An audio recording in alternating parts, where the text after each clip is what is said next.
know, I go by the name of Lupe Fiasco, representing that first and 15. Yeah, and this one right here, I dedicate this one right here to all my homies out there grinding. You know what I'm saying? Legally and illegally. You know what I'm talking about? So, check it out. First got it when he was 6, didn't know any tricks. Matter of fact, first time he got on it, he slipped. Landed on his hip and busted his lip. For a week he had to talk with a lisp like this. Now we can end the story right here, but shorty didn't quit, it was something in the air. Yeah, he said it was something so appealing, he couldn't fight the feeling, something about it. He knew he couldn't doubt it, couldn't understand it. Branded, since the first kick flip he landed. Labeled a misfit, a bandit. Cocoon, cocoon, cocoon. His neighbors couldn't stand it, so.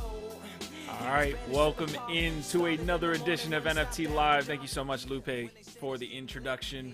We're sitting here in just an NFT market. No bull market, no bear market. We're just having a good time talking non-fungible tokens. I'm sitting here with the homies, an absolute squad I've got with me today, man. I'm excited to talk about the happenings all around right now. But I want to get a quick introduction from everybody here clockwise, man. GIF, YungContent, Ronan the Collector. It's going to be a good one, man. GIF, how you doing, man?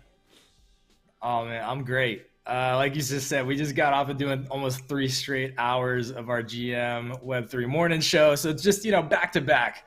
I'm just amped up, happy to be here with y'all beautiful people. You, Ronan, Nifty Q, Young, y'all are just looking absolutely glorious today. And it's so good to see y'all. Always to be here with the LADZ City crew, our vibe, our tribe. And, just excited to dig in to a lot of things today, right? Hell yeah. Young, what's going on, my man? Dude, thanks for having me on the show. You guys I look up to all, especially Ronan, Puerto Rican, shout out to my brother. And just in the dojo, you know what I mean? Got the plans, got the vibes, got the APO. And shout out to the chat. Shout out to your music choice. I know I'm back on YouTube, so we don't care about copyright strikes. So I love that NFT Live is NFT Live is becoming it's like a party all the time here. So I love what you guys do, and happy to be here. Yeah, I love man. that. Thank you so much for. Dude, I just want to say I love the vintage video VHS feel that we got going on there. That's what's up right there. That's just the camera. If I could take that away, it would be taken away. But that's just the camera, man. I wish I could take that. But I like it. It's such a pain to get like the DSLRs to like rock the right way, right? When you're doing streaming. What's going on, everybody? It's Ronan. It's the co-host of NFT Live. Dude, I was thinking about the other day. We've been doing this shit for 2 years almost, man. It's pretty crazy. Congrats. Yeah, dude. Holy Shout out to the co-hosts, Young and GIF. I appreciate you guys being here, man. If I could pick like a handful of people that I could just sit and talk about NFTs with like forever, you guys are definitely included in that hand. So I'm really looking forward to today's show. We got a lot of really interesting topics to cover. I know everybody's talking about the bear market. Me personally, I have no idea what's going on because I close my eyes and I just stay in my lane. You know what I mean? But we're going to cover that. We're going to talk about Azuki. We're going to talk about rug pulls. How do you define a rug pull? I'd love to get some definitions from chat. And shout out to everybody who's been hanging out for the last few minutes. Alien Choina Digits, what's going on? Cost Effective, nice to see you. Kelsey, Coca, Hash Rhymes, hello. Hope everybody's having a great day. And I'm looking forward to this episode. Q. Yo, we just hit the live button as well. So if you guys can if you can retweet, we got the posts out on the social media verses and all that good stuff. So you guys can hit that. That would be very much appreciated. Before we get started though, before we press live, always good conversations happen in that moment. Young and GIF apparently like met for the first time in LA and we're like getting into it a little bit. What was that party like, boys? And there was a fight? I need to hear like what's going on. If you could tell your side and I could tell my side, and I'll make it under a minute. Oh man, I don't have any dogs in the fight. I was just there, right? So, some of y'all might have known. Shout out to anybody that was here in LA during NFT LA. Nifty Castle and the Witchy GF crew. We hosted our first ever Witchy GF Women Artists Invitational gallery IRL event. It was amazing. We featured 34 amazing women artists from the NFT community. And so we're at this gallery space, inner space, downtown LA, just, a couple minutes from the convention center. we were there all day, having a good time, partying, showcasing these awesome women's art. And then kind of towards the later part of the night, around like 10:30, it transitioned into a party for another project, Paper Hands. Very different vibe. It was like more of a club party. It just turned into a party, and then the energy got a little bit wild. And yeah, there were some incidents. The one thing I'll throw out there is that one of the upstairs neighbor at this gallery location basically came down and started trying to fight with people and unplugged the music and shit, and the cops were called on the neighbors. It was that's one thing that I can definitely say was pretty wild about that. Yeah, you don't unplug the aux during an NFT event. That's a no-no. But a lot of people underestimate how tall and big I am. So there was a incident where a friend of mine, Laura Zombie, was painting on this big wall, and there was a confrontation with a guy that was like, "Why are you painting on my wall?" And I was like, "You have chill, beloved. She's gonna leave." And then he just started getting hyped up and piped up, and then the whole dojo, they're big dudes, you know what I mean? We almost got in a tussle with that. I was just there to support. We didn't tussle, and we just left in peace. But yeah, definitely gonna have to be selective on the places I go this time. It's always wild when you go to LA, man. It's always a fun trip. I can't wait to make it back out there, man. But that's pretty crazy, dude. It sounds like you and I would probably be the same type dudes growing up, man. The ones who are like, let's just have some peace. But at the same time, if I got to stand up for somebody else, you got to stand up. Yeah, it's wild. Exactly. But it just goes to show, I got your back. Family's all we got. Absolutely. Hell yeah. Speaking of that, how could I not mention Ronan? You're rocking your X-Ray DB back there. Dude, that's what's up. I appreciate you so much. And on that note, by the way, we have heard rumblings in the Nifty Castle that the Burn Cult might be coming for those X-rays. So, good on you, Ronan, for claiming yours, because they might not be around much longer. We'll just say that. Oh, man. That's crazy. I want to stick in here, Ronan. You can respond to that, but I do also want to talk about this NFT NYC list that you've got going, this spreadsheet that you've got going, GIF, because I think it's important as NFT NYC is the next big event. But Ronan, I didn't mean to step in front of you there. Did you have any thoughts on that? No, man. As soon as the claim went live, I think I've got 5 or 6 DBs. I claimed as soon as I could, man. The X-rays were one of those things that really put me on at the beginning. I'm pretty sure the first piece of art I ever saw was a teaser that had the X-ray DBs, and then I think they call it super DBs, super duper DBs. And yeah, dude, I love the art. I'm a huge fan. I've held them since a year ago, dude, when they dropped last, July, August. So yeah, man, I'm a huge fan. If you guys don't have any, Ronan, make sure you go pick them up, especially if they're about to get burned. Man. Hey, I try to support the fam, man. I love you guys so much, and however I can help. So what we got on the dock today, Q? Yeah, I wouldn't be here without Ronan. So yeah, we'll just leave it at that. Let's hit that. We're having a whole Ronan love segment. So Ronan, I want to give my love out to you as well, brother. But take us through this spreadsheet, man. So we got a lot of obviously dope satellite events. It's not always about the panels and all these things that NFT NYC is going to do. We have an ultimate satellite events list. What's going down?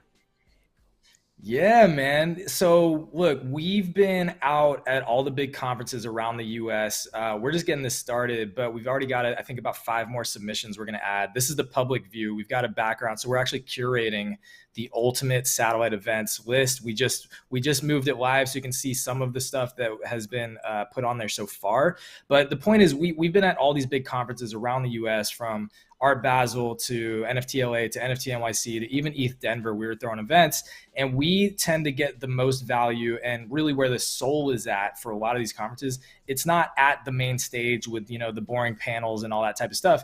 It's at these satellite events that are hosted and created and programmed by the community. That's where we've always had the most fun, the best memories, and gotten the most value out of networking, right? So the point is, we love the satellite events. We want to help curate and promote all of the awesome community projects that are doing their thing, that are creating these awesome satellite events around NFT NYC. So we have been working on putting together the ultimate satellite events list. for NFT NYC. You can submit yours. So any communities out there, any dope projects, if you've got some that you think are really cool, let us know. niftycastle.io, it's on the blog, or you can check it out on Twitter right there. And yeah, submit your events, and we're going to be promoting this list to thousands of people in the community, just trying to, you know, get awareness out there and do what we can to, you know, again, keep building the community, you know, and we selfishly want to know, we want to go to as many of those satellite events while we're there as we can, right? So shout out to Gifted, who got me into the Azuki party that one time. Or was it Oniforce? It was Oniforce. Azuki's on mine. Azuki's on mine. But Azuki is on mine, though, yeah. Real talk, yeah. And I remember, Gifted, you were at the Huxley Theater, too, when they premiered that trailer with Tom Sachs. And I remember seeing you in there. You're always everywhere, bro. Damn. I try, man. I appreciate I'm trying. To Gift's point, like if you guys, if anybody in chat is going to be making out to NFT NYC for the very first time, you know, a lot of us made the trip last year for the first time. The biggest, like, you know, tip I could, you know, give you is download that spreadsheet, like keep, you know, bookmark it, whatever, like keep up with it. And right before you go on your trip, like pull it up a couple days before, figure out what parties are the ones that you can hit because you have access to them because they're in your collection, figure out what parties you can't hit, but you want to go to, start finding people who can hook it up with the plus ones, because the networking is hands down the most valuable thing that you will get out of these events. Go to these events, sit down, learn if you have panels that you're interested in, but make sure you're hitting as much of these networking events as possible. These, you know, happy hours, the parties, right? Like people are like, oh man, I'm not really a party person, I don't want to go out. But like you get to just bump shoulders with so many people in the space. You never know who you're going to run into, right? Some of the biggest like opportunities I've had came last year at NFT NYC. One happened in an elevator. Another one happened at the, I can't remember who threw that party that Thursday night, but that was a banger. Cascade party? Happened right after that. It was the night after the Huxley party. It was the night after like the Nifty Castle Huxley stuff. And it was the one that was in a big ass theater. It was when we were upstairs and you and me did like the little interview sitting on the couch, right? Oh yeah. That one, the Flash was in there too, upstairs too. It was amazing. Yeah, you never know what you meet. You're right. Exactly. And the people I ran into people. First time I got in, I ran into people and say hello, introduce myself. But a lot of people up there, and you have access, right? Because like that's what these NFTs do, is they get you access, they get you the ability to get in. So make sure you're hitting those events. Yeah, I want to transition the talk here to our first topic. I'm going to give a quick shout out to the chat. Hash Rhymes, Choina saying our vibe, our tribe, Alien River, Mylene, Digits, Cost Effective, Kelsey White Coca, Laura Zombie, Significance. It looks like Digits saying, boy, Zagabound is a clown. I also had some other comments about obviously some bear market stuff. And, you know, we talked about NFT NYC coming up. There have been some jokes that it's going to be like job fair now that we've seen this like massive floor price, which I'll pull up here in a second. So we've got all these charts. We've got all these, you know, stats that show basically that NFTs took a large hit, primarily after this other side sale. Some people are actually, you know, saying it had something to do with sucking a little bit of liquidity out of the market. It was just a bad event. But ever since that sale, we've seen a pretty large dip, kind of culminating in the last like 72 hours, I would say. So I want to get your take. Let's go clockwise here. So Gif, you can go first as I pull up some stats from Crypto Slam on some volume, some floor pricing over the last 7 days. But what do you guys think? Are we all out of jobs here in like the next month? Man, I mean, no. I mean, I guess it depends on, you know, how you've set yourself up so far in the space, right? Like everybody's in different positions, and so I think during a bear market, if you don't have a lot of liquidity, then it can be really tough, and you might be needing to explore their options in the meantime. But, you know, bear markets come, bear markets go, the bulls will run again. So, you know, for me, it's kind of just about, you know, getting through the lean times and trying to snipe any good deals on the floor for projects I really believe in, and so that I'm ready for the next bull market when it comes, because that's when you make the big flips, right? Like I think it was like last August and then, you know, January of this year when the bulls really hit last time. And that's when I was making my big flips, right? It's because I was sitting on things for anywhere between 3 to 6 months or longer. And then all of a sudden the bulls start running and I'm making a money hand over fist, just flipping all these NFTs. So yeah, I think it's tough for people that don't have liquidity, that maybe don't have anything. Yeah, and they don't have that cushion, right? I think it is going to be tough for those people right now, but I think these are the times when you keep your head down, you keep building, and the real builders and the real projects are going to last and still be here. I did want to comment briefly on what you said about other deeds sucking liquidity out of the market, because my understanding is that it was almost actually almost $200 million dollars fiat that were burned just on gas during that. And that's actually a pretty large amount of liquidity to be sucked out potentially, but I don't know. That's just that's a side topic. Yeah. Yeah, what I think with that, I think it's a long overdue for a pullback. We need a proof of concept in this game. Trading JPEGs is cool, but play to earn. You have step in, move to earn now. You're seeing these proof of concepts trying to put their head above water with the noise in the space. I've never seen so many grown men and women cry. I get it, but when you're in the game and really building, kind of like my project with the dojo, we know that we go after these undervalued projects. They're holding a nice floor, the Huxleys, the Aper Unions, the stuff, the parallel, not even parallel, but other things. But looking at like Bored Apes, it's back to 100 ETH, and that was where's that a month ago. If I see that thing going to 50 ETH, 40 ETH, I can really scream bear. But I think with this dead cat bounce we have, maybe we get some spider lines and kind of trade back up. But I would say if you're still building, we need proof of concept in this game, the Watcher, some of these play to earn games, and I'm looking forward to seeing those rise because they haven't gone anywhere.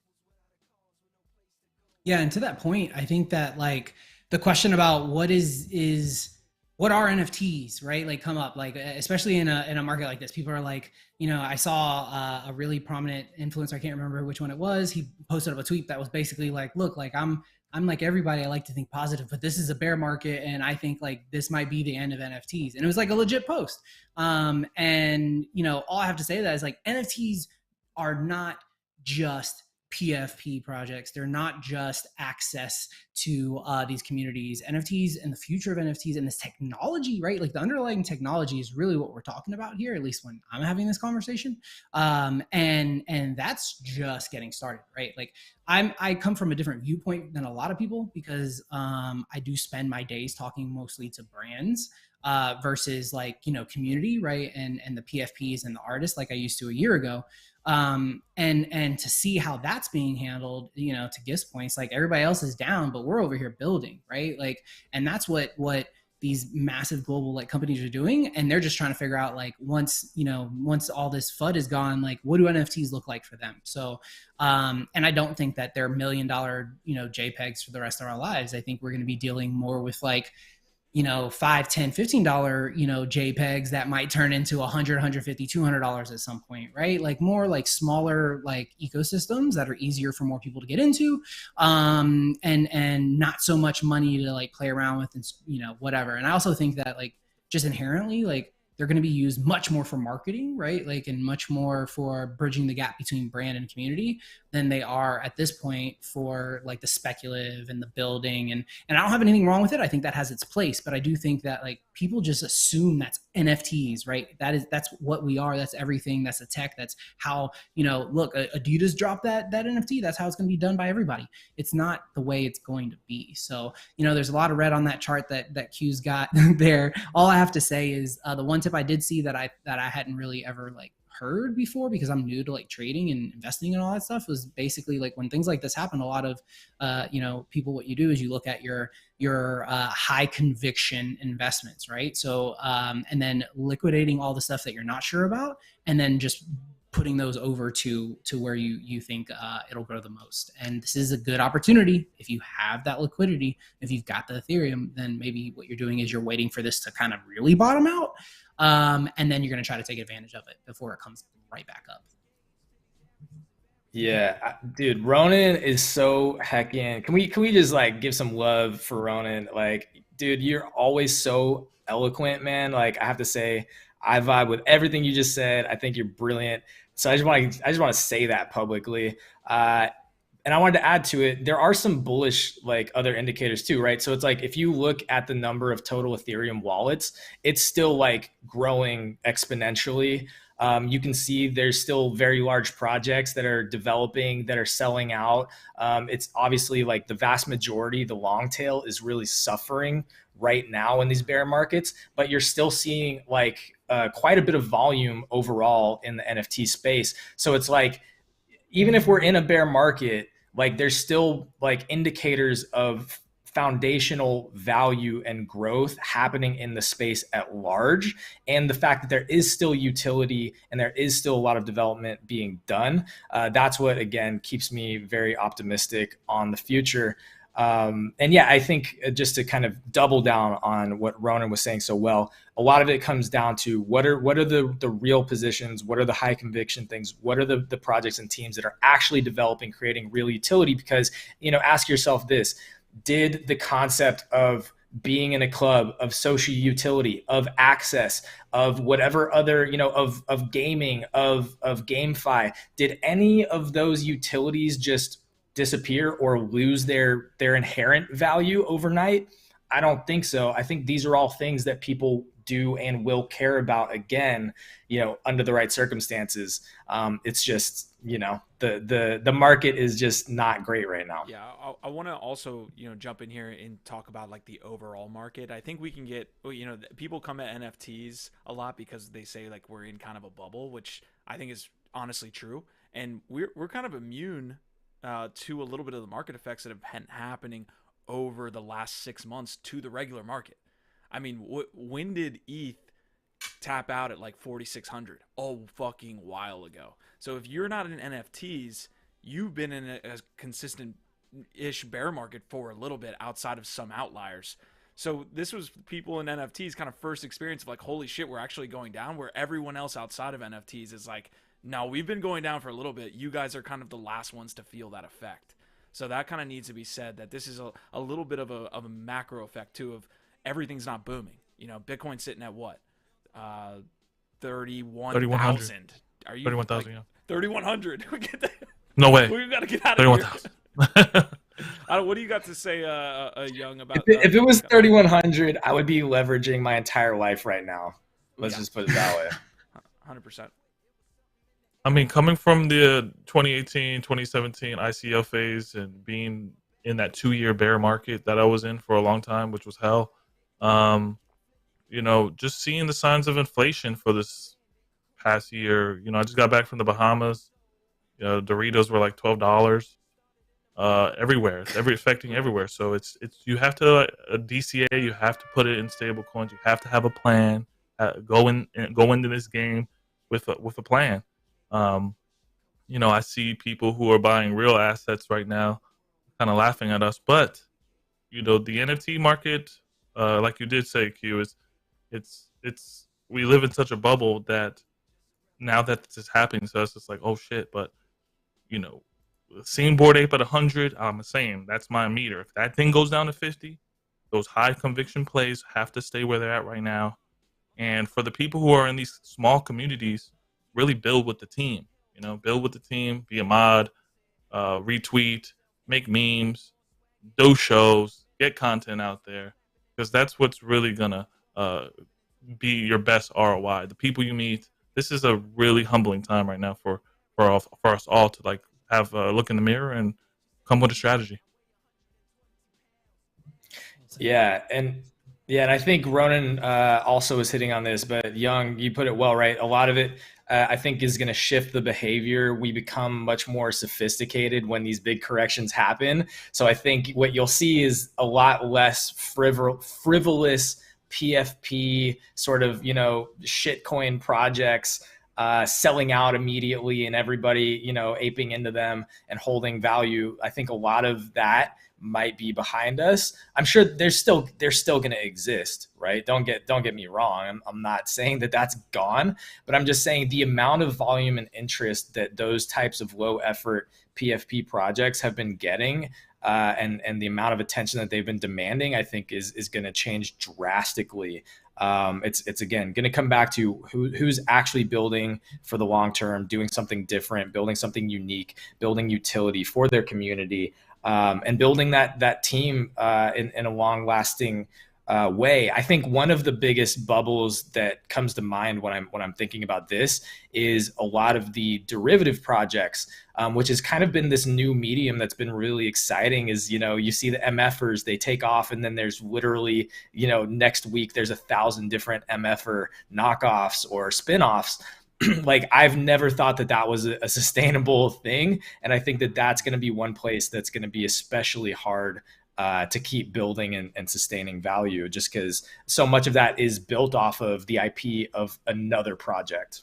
That reminds me a little bit of DeFi Summer. A little bit. We saw that in like 2019, For sure. I believe was DeFi Summer, where we just saw kind of the literal exact copies being created with a little bit of different name, a little bit of a different narrative, and we're going to be the next big thing.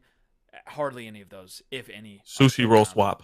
Sushi but sushi came at it right from the beginning. I know. But yeah, that's a great point. But yeah, I don't think these derivative projects have any legs to stand on. Maybe 0.01% will be here after the all is said and done. I say a point. Why wear a fake Rolex? When you can wear real ones, just don't buy a derivative. Yeah. I think that yeah, I was just gonna say, I think that's like one of those things where, like we just don't stop playing with your money in that way, right? Like, let's not like give credence to these projects that like really aren't bringing anything to the table and really aren't honestly bringing like really good light to the scene, right? Like, we've already got enough FUD we got to like argue with that's bullshit anyways, like the energy thing and the right click save as, right? Like, we don't need to now have to, which we're dealing with anyway, but now we have to deal with like, well, why do you keep putting millions of dollars in pockets of projects that are created by people who rug, right? Like, which I guess is good to go to the next conversation. But before we break that, I do have one direct question that I would love for like us to answer, and then I'd like to hear chat, because I'm genuinely interested. Like, if you felt like right at this moment we're at the bottom, are you buying an Azuki or are you picking up a Beanz? They're much lower, 0.9 on the Beanz. However, Azuki's dropped like what, 12, 11 ETH. So like, when you look at like the value there, but Beanz being like at 0.9, right? Like, they're also the newest entry. Maybe you can snipe some of those rares, right? Like, when I'm talking about like, how am I going to find my come up on the next like opportunity? It's typically with like, the rares that are too close to the fore to be comfortable, right? So generally curious, like, quick shot, one shot answer. Who's running with Beanz and who's running with a straight up Azuki? I would have to know the utility of Beanz and nobody knows yet where it goes into the ecosystem, because that's essentially what you're asking is like, would you rather buy a Mutant Ape or a Coda or something like that? So if Beanz are going to be seen, that's a great if Beanz going to be seen as like just like mutants are, where you're getting those secondary drops or those drops the same as your BAYC, then 100% I would go with Beanz. But if it's going to be seen as like a kennel club dog or something like this, then you're much better off going with Azuki. That's my short answer. We all have PTSD for those damn dogs. Yeah. Well, yeah, it's like the play with Azuki is that like, this is the launchpad token to their whole metaverse experience, at least my understanding of it. So, if you're going to make that parallel or analogy to the Bored Ape Yacht Club, and, you would imagine that those are going to be the sort of the pinnacle where you're going to get the most utility, the most added value coming back at you, then that's why you might want to go there. That's why we're considering, potentially getting in. It looked like it dropped below 10 ETH there. It looked like 9.5 ETH. So we're actually considering that, but I still think that the Beanz are probably a decent value if they're below 1 ETH right now, especially again, if they haven't even announced what the roadmap is going to be, and there's potential utility announcements even coming up. You know what I mean? It's like that can all just those can just be catalysts, a lot of future catalysts. Yeah, with the Beanz, I kind of see Azuki now as a meme project. You have things like Oni Force and all that is liquidity from Azuki's is flowing into PXN Phantom Network. And that is one of the projects I really like, Phantom Network, Real Builders, a marketplace, a coin, PXN. Who gives a fuck about a coin? Because they have to get value and legs. But what they're building there, when I read that white paper on Phantom Network, I just don't know what the Beanz do. I think Azuki, with that whole Vagabond thing, which we'll talk about, is just a meme to me at this point. Yeah, it was kind of like I was hoping somebody would be like, yeah, straight up, like, no, I'm not touching Azuki, and then that would get us into the next conversation. So I appreciate that, Young. I'm not. Well, we're watching it, right? Because you're right. It's like this is a big investment for a project, and look, whenever there's any meaningful FUD around something that large, it can be incredibly hard for a team to shake that. And we were just talking about this on our morning show. Like, it's what I've seen in the space that is not encouraging is a lack of conviction that we talked about, of integrity, professionalism, and loyalty. And a lot of these teams, they just disappear. Like they don't stick around. Like, so like when the FUD comes or the volume, dries up, they're like, one by one, the founders are sort of like a couple weeks later, just disappearing out the door.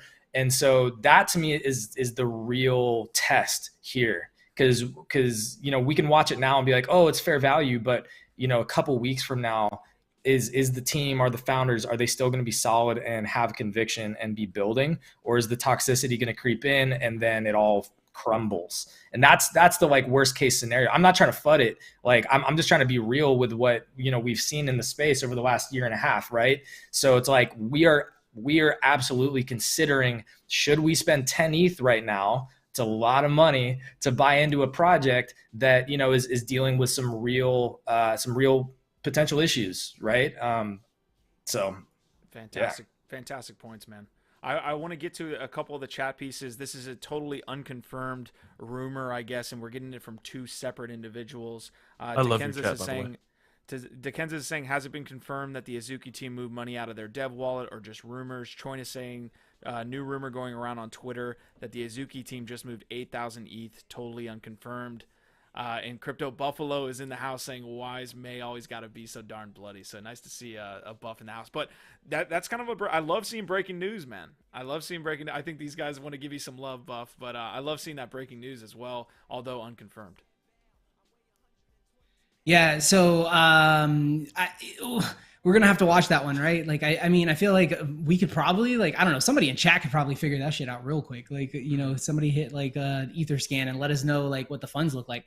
But for anyone who doesn't, just to kind of, if you're like, what the hell are they talking about? Because we moved into the conversation without really giving like a general like overview. Essentially, Zagabond, who is one of the founders of Azuki, came out on Twitter yesterday and posted this blog in which he basically says, which was all new information, that he is also a founder behind 3 other projects that are no longer being supported by a dev team. And you can kind of, we can chat. Let's talk about this, right? Some people are saying these are considered rugs. Other people are saying they're not considered rugs because they didn't promise anything. And for me personally, I think when a rug, the definition of rug for me is when you launch a project in the NFT space and you have no intentions of actually doing anything with it, and you don't communicate that up front. Right. Like, and I think that, essentially, you make the money, you sell out, you take the money, you move it out of the account. Now, his excuse is that they did this because every time they did it, they were trying to learn something new or they were gaining new knowledge. My problem is that, well, that's awesome, but why not take the knowledge that you gained and apply it to the project that you're currently in and continue to build and make it better and use those funds on that project? Who the hell deletes their Discord, their Twitters, all their stuff, and then basically ghosts and tries to say that's not a rug? So I think it's a deep conversation that I'd love these guys to jump into. So I'm going to jump in real quick and just give my piece. If these 3 happened over a 3-year period, I probably would be a little bit more open to what he's saying about learning. These 3 projects probably happened in the span of 1 year. To a couple, maybe. I don't even know the timeline. I think they were like in 6 months, bro. Yeah. And then when you look at, like, there was a picture of Yeah, dude. And there was a picture of like the post that he made on whatever website he used to get the artist. And he's like, basically from day one, he was like, we've got 3 different NFT projects and we want them knocked out. And every project he was giving the artist 2 weeks to knock out the entire project. And he was like, and it's all this like, we want you to work, and it's trying to be positive, but essentially what he's saying is I've got 3 different project ideas. I want all of them to be worked on in a 6-week period of time. I want all of the art to be done, and then we're going to launch them, and we'll get you paid. Right. Like, yeah. So the intent was there from the beginning. I'm looking at the, those are cash grab tactics. Those are cash grab tactics. Well, I just want to say if you're actually building a quality product and you put any value behind the art or the artist or the project whatsoever, that's not how you build, right? So those are very clearly just what you told me. Again, I don't know where that's even coming from, but just based on what you said, those are cash grab tactics in my book. What do you got? I love how that article says "my fucking pickle," because man, he's taking a page out of Cole's book, because. You know, there was a funny meme tweet that says Zagabond is learning by rugging. He's learning while he rugs. But CryptoFunks had legs. CryptoFunks was taking a little bit of that share from CryptoPunks, if I do remember. And it had a lot of hype. There was Twitter Spaces. There was people talking about it. People, whatever that punk that said he is now a funk, that got a lot of buzz. I'm just like, why not build on that? And then... I don't know if this is like self-incriminating information. Why put the information out to the public like this? Or was NFT ethics going to come after him anyways? That's a lot of questions. Love the NFT ethics reference there. Yeah, absolutely the worst timing that could ever been invented. This guy launching this on like the worst day in NFT history, so that Azuki community is now absolutely or down bad. Or was it really good timing? Right? Because if, let's just say, this information is there. You plan on getting this information out at some point, right?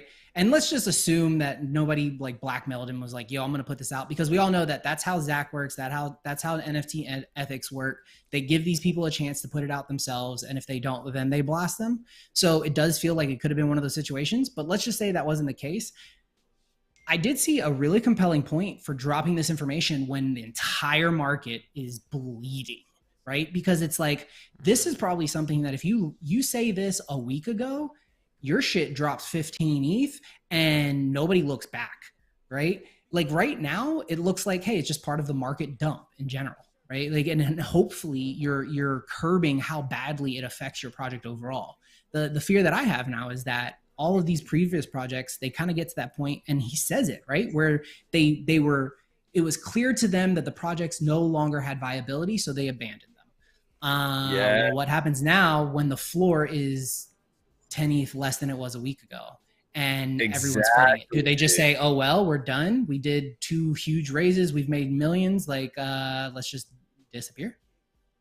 Dude, that's exactly what I was trying to say. Like, dude, Ronan, you just brought it full circle, man. Because everything that I was saying, my concern, it shows like a pattern of their intent and their behavior with previous projects. So that's honestly very concerning. And again, not trying to FUD it, we're still actually considering maybe we'll buy into Azuki given how much it's dropped. But if there is an established pattern of bailing on projects whenever the going gets rough, like that's a hard thing to ignore. And I just want to also add to this. This is like an example of why whenever these discords, like brand new project, brand new discord, not a lot of transparency on, what is the team's past history, they pop up and overnight they've got 50,000 people in the discord or 100,000 people in the discord. It's like one of the biggest red flags to me that there ever could possibly be, right? Because we've been grinding in our Nifty Castle Discord, hanging out, providing value every single day, doing different activations. We're doing like a 1-month NFT flipping challenge right now with the community. It's like, we've been doing this for a year and a half. We've only got like about 4,000 people in our Discord, but it's all real. It's all organic. Like, these are real people, right? And so it's just like, if you know what real engagement looks like, you know what a real community looks like, you can also start to understand what bullshit and hype looks like. And so, when you talk about what is a rug and that they're just disappearing their Discord communities for their other projects, like, that feels like a rug. Absolutely.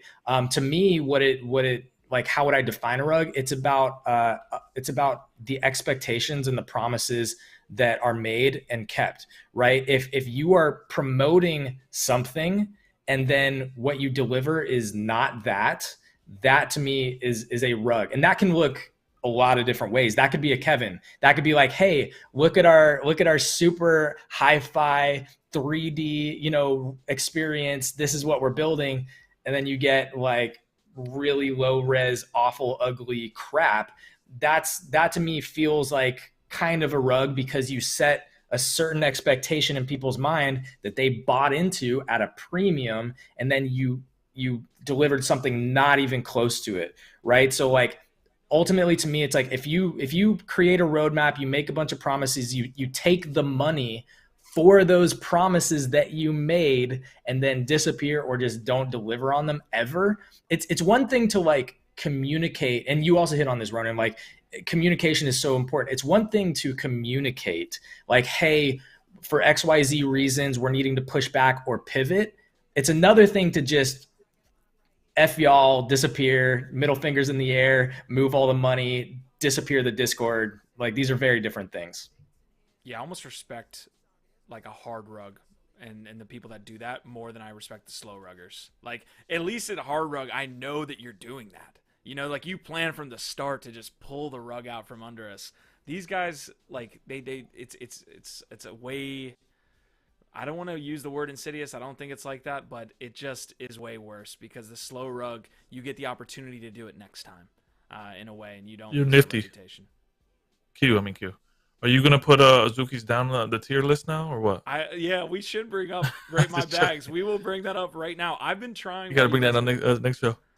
We'll do it. We'll do it on this show. I've been trying to find actually the Azuki news on them moving the ETH as we kind of like work our way through the conversation. So trying to find that, and I'll bring up Rate My Bags for you, Young. I think like nobody's to answer Audrey in chat. Nobody's really confirmed it's a rug. I mean, at the end of the day, like they're saying that they 100% moved 8,100 ETH today, which looks like it happened about an hour and a half ago. It looks like it was split up in even pieces. That's interesting. Yeah, I don't know what's going on there. Oh no.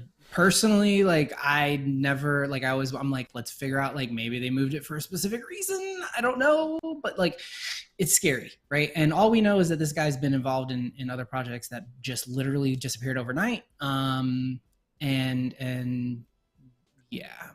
So as experienced as they are in the space, they should know moving that amount of capital around at this time on this day, not the way. After there was just a space with like 12,000 people fudding the project, that is like a really bad idea. Like if they, like, again, I'm not trying to FUD anything. I'm just trying to be honest with like what we're saying. If they literally just moved 8,000 ETH around, God, this could send during this down.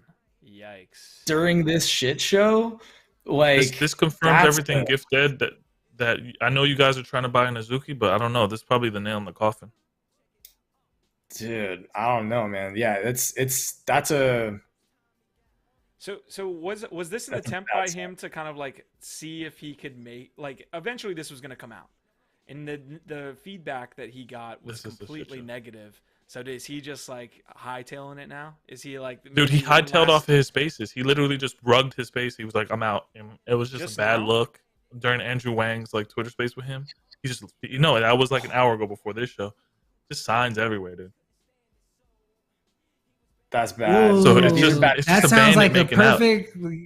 That sounds like the perfect storm of like shit to like really push this dude to the edge and just ghost 8,000 ETH. I just want to put it on record that I didn't touch Azuki.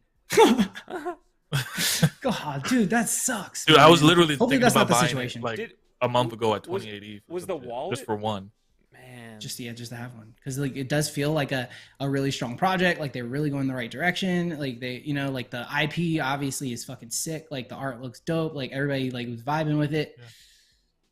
Yeah. OmniForce is has a lot of good things coming up in the next month or two, I heard. So having Yep. NFTs on the show. So we're gonna find out this Oni One Alpha for sure. Hell yeah.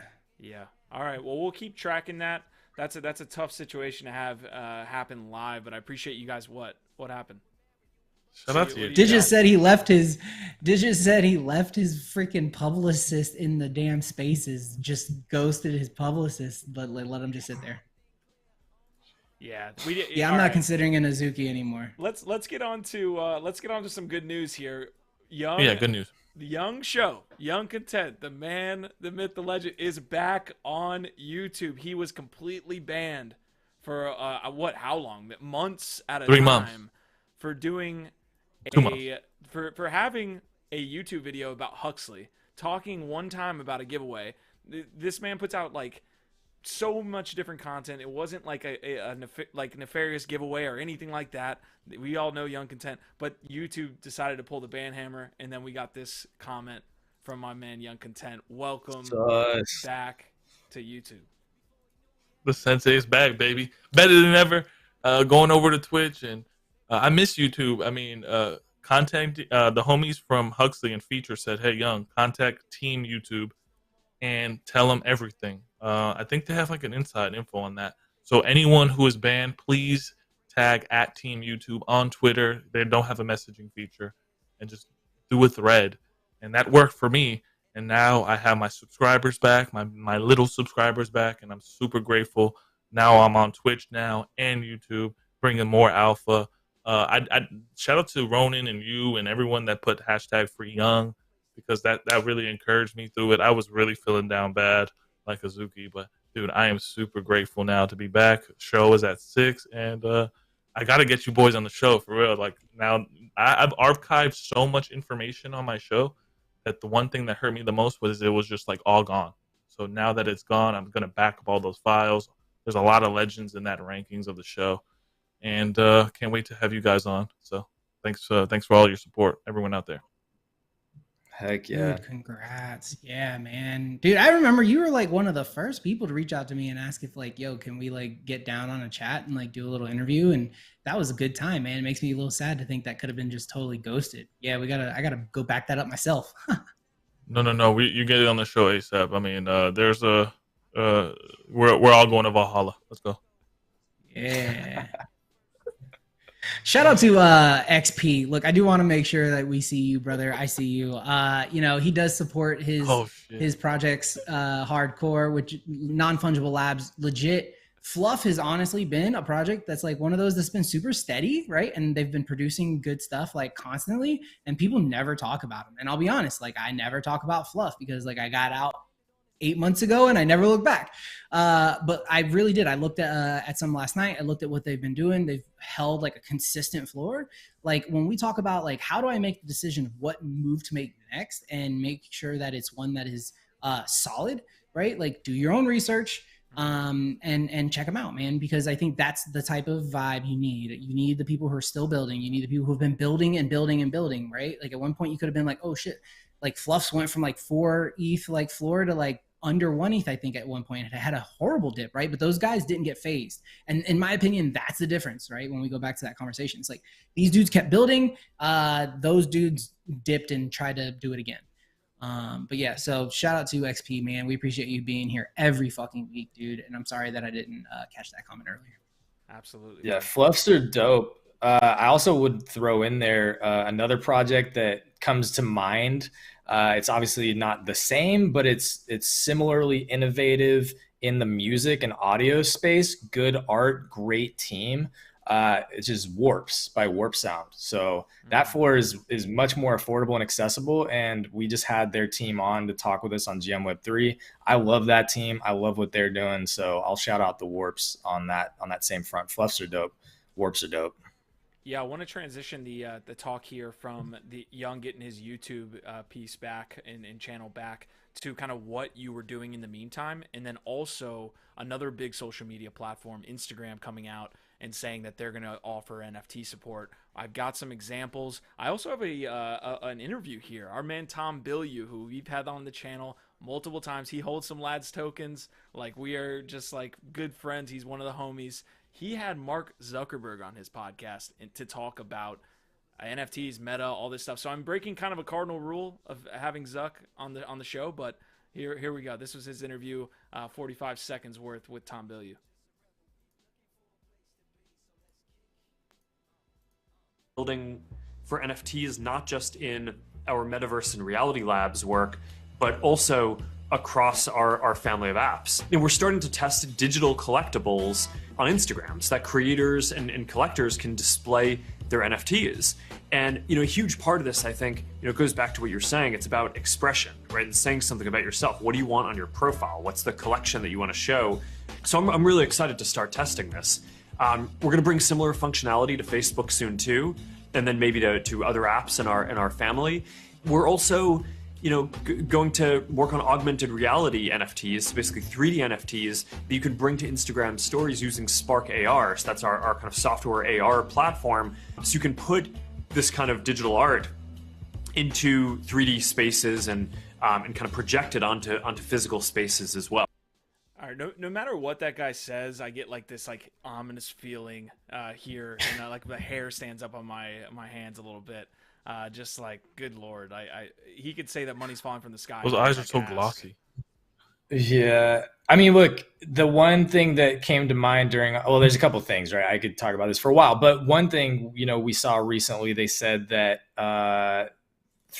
the fees that they're going to be taking was going to be close to 50% or something like that. That was some recent meta news about, their metaverse world and how they were going to treat creators. Right. So that's one thing that I would be paying attention to on this is, yes, it is a win for creators because most of them have just been trading their art and their hard work for likes on that platform for a long time. So to offer a new way for creators to monetize their hard work in the platform, I think is a win. But also, if they are taking 50% or 40% of all revenues that is coming from that, that's still not very Web3, right? That's still not a good deal and not a good model that we should be celebrating. I agree. Yeah, 100%. Go ahead, Ron. I'll go after you. Yeah, I was gonna say I agree 100%. I think that obviously for adoption and when it comes to NFTs and the greater conversation, it's a win, right? But like most things that come from these legacy companies, we got to check all the little writing, right? Like all the small print. And we all heard 46% royalties on Meta itself. I haven't seen any information as far as like how they're even going to deal with pricing and things like that when it comes to Instagram, or if it's just going to be, calling out. I'm not really sure how it's going to work. I do know, Polygon and Ethereum to start, Solana and Flow will come next. I think, sounds like it could be kind of expensive to get going if they're starting on those versus starting on Solana and Flow, which have extremely lower transaction fees. So it's going to be interesting to see, but let's not get our hopes up. I mean, it's good that the conversation permeates the wider, community, right? Like, but don't get too excited. Yeah, yeah. Go ahead, Jan. Maybe Instagram could do what Twitter did and give some value back to its users with some type of limited NFT. I mean, to your point, GIF, about Facebook is a free service, and Instagram where you're the product. I would hope that Zuckerberg can kind of leverage some of his political power and get some real Web3 decentralization, maybe lobby for us. But just seeing the way that Coinbase kind of failed, I don't know. I don't have my hopes up for Instagram. I think it's great for the adoption space. I don't want us to continue to get clowned by the greater space because we don't care. We're still building, but hopefully it's a smooth rollout. I need Zuckerberg to really use his alien powers for our good in the NFTs. Yeah, I mean, the difference between Coinbase and Instagram is that Instagram already has the creator community. So like if they can create easy tools to onboard and for people to create manufacture, distribute, and share NFTs. I think it'll get a lot of traction. It'll probably drive down the value of a lot of NFTs. It'll probably be much more utilitarian like versus fine art, right? It's like, it's kind of going to be a mass market type of play where you're trying to get, 100,000 people to pay you, 15 cents to use your AR filter or something like that. I don't know. I'm just trying to imagine what that looks like. But coming back to the bigger point, it's all about execution, right? So it's like we should be simultaneously like, yay, we're getting more awareness. It's going more mainstream, getting more adoption, and also on the other side of that, being extremely skeptical and paying very close attention to the fine print, as Ronan said, and how this stuff is actually being rolled out, executed. How does it impact the creators, especially?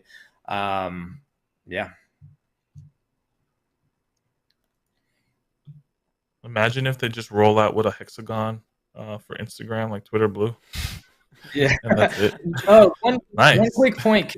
Can anyone confirm? I heard Polygon is the partner for Meta, Yes. and I would assume It is. they're therefore also for Instagram. So if this is true, my gambling brain says, hey, betting on Polygon right now at its low might be a solid move, because it was Where's well Polygon below even $1. at right now? It was well below $1, like 80 cents, 70 cents maybe. Last time I checked it. So Holy shit. yeah. Yeah. That huge. might be interesting. Yeah, Polygon's been making some pretty solid moves since I think they started this merge to I think one of the first projects that I ever saw move to Polygon, and they've been on an upward slope ever since, was Avagachi, and they've just been making moves since then. I think they do it well. They probably have the best ecosystem that is attached to Ethereum at the same time. Not completely removed, but they also have their own kind of ecosystem in and of itself. It seems like they're going to be a big winner with EVM compatible chains. All right, folks, we are at 3:09. We'll take some last comments. Young, I did want to throw this question at you though. Just in your time of being banned on YouTube, where did you go to put out your other different pieces of content? What were you looking at from distribution, and is there like a Web3 option at this point? I'm always kind of skeptical of Web3 social media. I think that it's just too big of a challenge to undertake sometimes. We've seen people try to attack the next decentralized YouTube, the next decentralized Twitter, and it just never it matriculates. What was that into anything. decentralized YouTube called? Something? Big. There's been a bunch. There's been Library, I think, was one of them. Yeah. So what's been your experience, man? Just quick lightning question, and then we'll take some questions from the chat and get up out of here. Yeah. I was a anti-Twitch person for a long time, but Twitch is has a lot of cool features. There's a decentralized. I come from the libraries, the really Web3 dog water ones as well. But Live Peer seems something that I'm trying out right now. Live Peer, it's a video live stream platform that pays you in peer token, and I'm gonna try it out, see how it works for the, because I'm a real cypherpunk in my core, and I want Web3 people to win and not just like whine and think about bags all the time.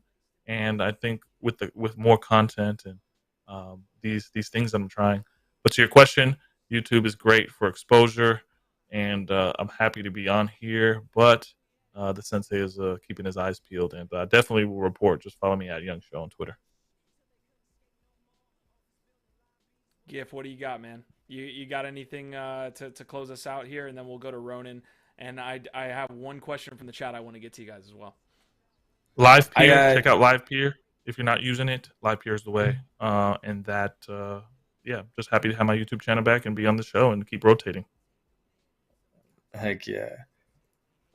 I don't even know what Live Peer is, but I'm gonna check that out too. I got nothing but gratitude. Yeah, I got nothing but gratitude for y'all. So thank you as always to the LADZ City crew, to you, Nifty Q, to Ronan, and to YungContent. It was awesome hanging out with y'all. I would just say, of course, if you're going to NFT NYC again, please hit us up. We would love to connect. We'd love to hang out. Last NFT NYC was such a fun time, y'all. So that's why, again, thank you for that, man. It's a lot of fun, and we're just getting going. Awesome. I mean, if you guys don't have anything, Q, you said there was a question in chat. There is a question. We got one question from Flubber. Oh no, actually it's to Candace. I need a life alpha tip of the day. Life alpha tip of the day. If you've got like an iPhone or an Android, I just set this shit up last week. So the do not disturb mode, I set up a custom one for work, right?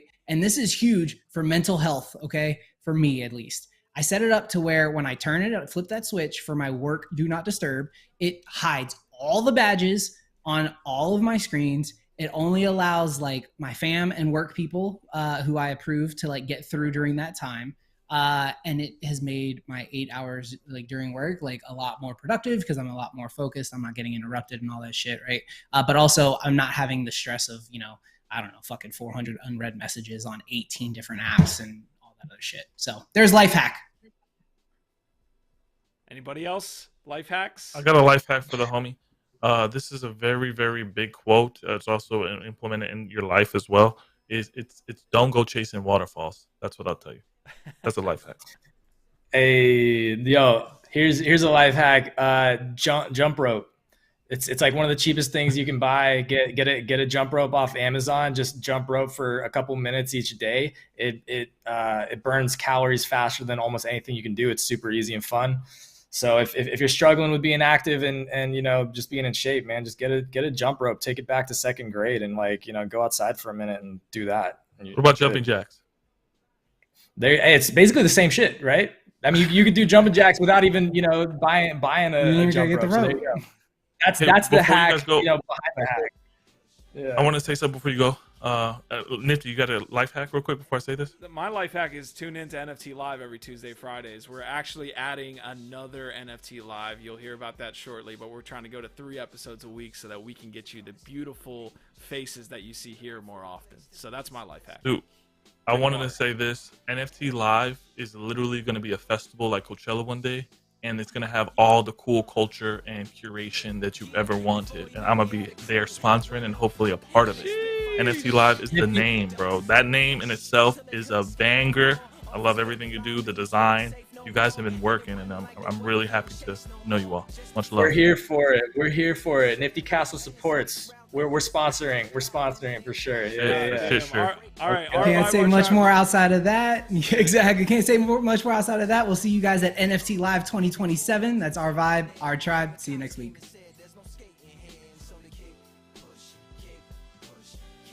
Push, kick, push, coast. And the way they roll, just rebels without a cause, with no place to go. And so they kick, push, kick, push, kick, push, kick, push, coast. So come roll with me, just a rebel, looking for a place to be. So let's kick.